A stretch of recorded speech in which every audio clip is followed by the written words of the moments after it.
অন্তর্বর্তী সরকারের দুর্বলতার সুযোগে ইচ্ছেমতো দাবি আদায় এবং বিএনপির বিজয় ঠেকানোর চেষ্টাকারীরা রাজনৈতিক বিপর্যয় ডেকে আনছে বলে হুঁশিয়ার করেছেন দলটির ভারপ্রাপ্ত চেয়ারম্যান তারেক রহমান। জাতীয় বিপ্লব ও সংহতি দিবস উপলক্ষে বিএনপি আয়োজিত আলোচনা সভায় এমন কথা বলেন তিনি। জনগণের অধিকার প্রতিষ্ঠার জন্য জনগণের সরাসরি ভোটে জনগণের কাছে জবাবদিহিমূলক সরকার প্রতিষ্ঠার ক্ষেত্র যখন প্রস্তুত হচ্ছে, আমরা খেয়াল করে দেখছি তখন কয়েকটি রাজনৈতিক দল অন্তর্বর্তীকালীন সরকারের দুর্বলতার সুযোগ নিয়ে কার্যত গণতান্ত্রিকামী জনগণের রাজনৈতিক অধিকার প্রতিষ্ঠার বিরুদ্ধেই মনে হয় অবস্থান নিচ্ছে বা নিয়েছে। তারেক রহমান বলেন, সরকারের দুর্বলতার সুযোগ নিয়ে কিছু দল জনগণের বিরুদ্ধে অবস্থান নিচ্ছে। সরকারকে হুমকি না দিয়ে রাজনৈতিক দলগুলোকে জনগণের মুখোমুখি হওয়ার আহ্বান জানান তারেক রহমান।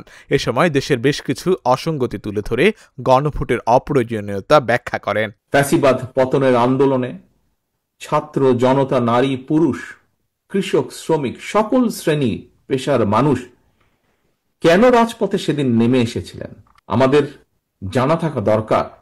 জনগণ কিন্তু রাষ্ট্র এবং রাজনীতিতে নিজেদের অধিকার প্রতিষ্ঠার জন্যই সেদিন রাজপথে নেমে এসেছিলেন। একজন রাজনৈতিক কর্মী হিসাবে আমি মনে করি অবশ্যই কোন একটি নির্দিষ্ট রাজনৈতিক দল বা গোষ্ঠীর অধিকার প্রতিষ্ঠা কিংবা রাজনৈতিক দর কষাকষির করার সুযোগ সৃষ্টি করে দেওয়ার জন্য হাজারো লাখো মানুষ রাজপথে জীবন বিলিয়ে দেয়নি। আগামী ফেব্রুয়ারি মাসে জনগণের সেই সকল সহযোগী যারা ছিলেন, যাদের নিয়ে বিভিন্ন সন্দেহ প্রকাশ হচ্ছে, তাদেরকে লক্ষ্য রেখে সাথে আজকে যারা উপস্থিত আছেন তাদেরকে সাথে নিয়ে বলতে চাই, অন্তর্বর্তীকালীন সরকারকে হুমকি ধামকি না দিয়ে আগামী ফেব্রুয়ারি মাসে জনগণের মুখোমুখি হই আমরা, চলুন। জনগণের মুখোমুখি আমরা সকলে হই, চলুন। দেশের কৃষি ও কৃষকদের বাঁচানো বেশি গুরুত্বপূর্ণ উল্লেখ করে বিএনপির ভারপ্রাপ্ত চেয়ারম্যান বলেন, গণভোটের চেয়ে আলু চাষিদের ন্যায্য মূল্য পাওয়া বেশি প্রয়োজন। দেশে এবার 1 কোটি, খুব সম্ভবত 1,15,00,000 টন আলু উৎপাদন হয়েছে। আলু উৎপাদন করে কৃষকরা খুব সম্ভবত কৃষকরা বিপাকে পড়ে গিয়েছেন। আলু চাষ করে আলু চাষিরা এবার প্রায় হিসাব যা বলে কম বেশি, যেই স্ট্যাটিস্টিক্স যতটুকু পাওয়া গিয়েছে, প্রায় 3,000 কোটি টাকার যে লোকসান তার আশঙ্কা তারা করছেন। 3,000 কোটি টাকার মতন লোকসান হতে পারে। গণভোটের চেয়ে দরকার অনেক বেশি তাদেরকে আশ্বস্ত করা যে তাদের এই আতঙ্কিত হবার কোনো কারণ নেই।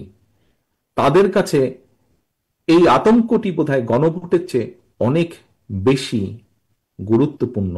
জামায়াত আমিরের প্রস্তাবিত নারীদের 5 ঘন্টার কাজ করার বিষয়েও সমালোচনা করেন তারেক। তিনি বলেন, 8 ঘন্টার জায়গায় পোশাক কারখানায় যদি নারীরা 5 ঘন্টা কাজ করেন তাহলে বাকি সময়ের অর্থ কে দেবে? বর্তমানে দেশে গার্মেন্ট শিল্প থেকে শুরু করে বিভিন্ন সেক্টরে কর্মজীবী নারীর সংখ্যা যতটুকু আমার ধারণা আছে 2 কোটিরও বেশি। এত অধিক সংখ্যক নারী যদি 8 ঘন্টার পরিবর্তে 5 ঘন্টা কাজ করতে বাধ্য হয়, তাহলে তাদের বাকি কর্ম ঘন্টার টাকাটা কে দিবে? এটি একটি বিরাট প্রশ্ন। দেশের অর্থনীতি ঘুরে দাঁড়াতে হলে জনগণের দ্বারা একটি নির্বাচিত সরকার প্রয়োজন। সেই প্রয়োজনীয়তার কথাও তুলে ধরেন তারেক রহমান। সরকারকেই সিদ্ধান্ত নিতে হবে তারা কি একটি রাজনৈতিক দলের আকাঙ্ক্ষা বাস্তবায়ন করবে, নাকি দেশের গণতান্ত্রিকামী জনগণের কাছে জবাবদিহিমূলক একটি সরকার প্রতিষ্ঠার লক্ষ্যে ফেব্রুয়ারির জাতীয় নির্বাচনকে অগ্রাধিকার বা প্রায়োরিটি তারা দেবে। আশিক আরিফিন, ঢাকা জার্নাল। এই কথাটি আমি আগেও বলেছিলাম।